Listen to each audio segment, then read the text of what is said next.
Hey everybody, I'm Jason Torchinsky, and today on Jason Drives, I'm driving a 1932 Helicron.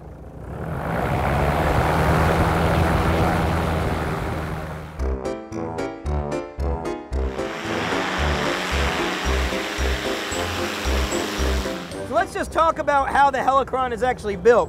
The chassis it's on is from a car called a Rosengart. Only here, it's been flipped around backwards. That's why the steering wheel is controlling the rear wheels. The front end's been widened a little bit, and of course, as you can see, a massive propeller's been stuck on the front. So there was a lot of thinking that a more efficient way to drive would be to have a propeller, just throw the air behind you and you'll move that way. It's not true at all. It's kind of a terrible way to move a car around.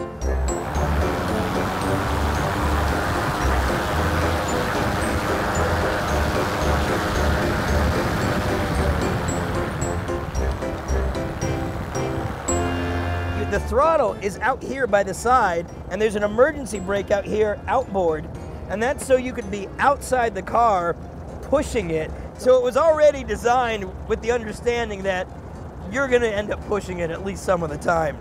So there's two ways this can go. I'm gonna use the throttle and push, or I'll use the throttle and push, it'll catch wind and then head down that hill, I'll fall off, and my cameraman behind me will die in a fireball, and we'll get so many hits in this video.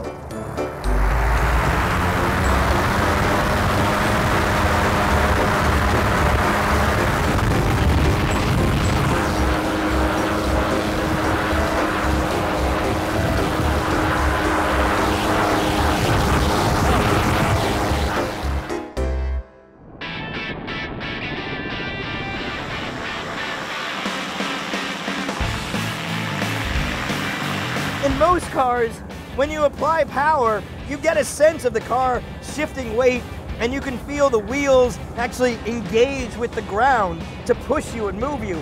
You don't have any of that here. Essentially, you're just being dragged along by this big fan, and your butt is just kind of weaving around as you try to steer it. Every turn you make feels like you're in a barely controlled drift. And no matter how fast you're going, or rather how slow you're going, you feel like you're hanging on barely in control at 200 miles an hour. It does offer some pretty big advantages. There's no transmission, no complicated way to get power from the engine to the wheels. It helps with tire wear, it helps with the mechanical layout of things.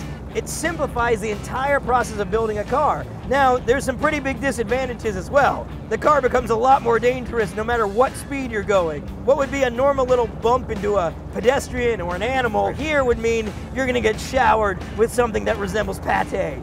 In a crowded city, this would be terrifying.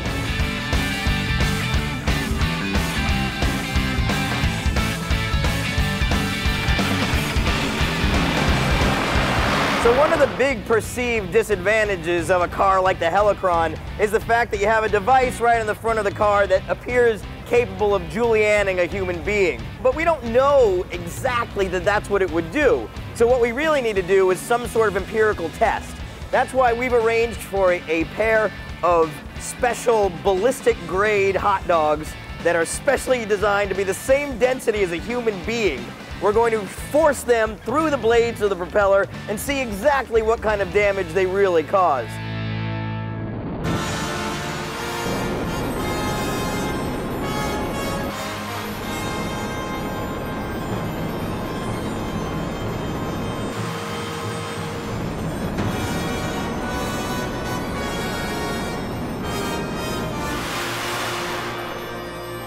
This is, all ballistic hot dog meat, which hypothetically would have been dog or people meat. Look at this on the fenders.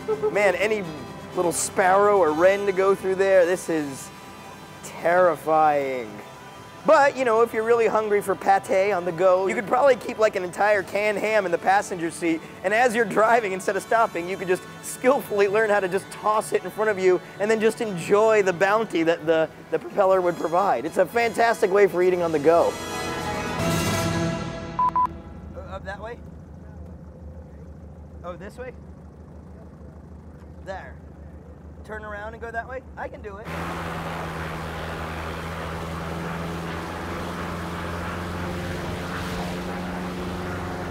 Actually, that was harder to maneuver than I thought.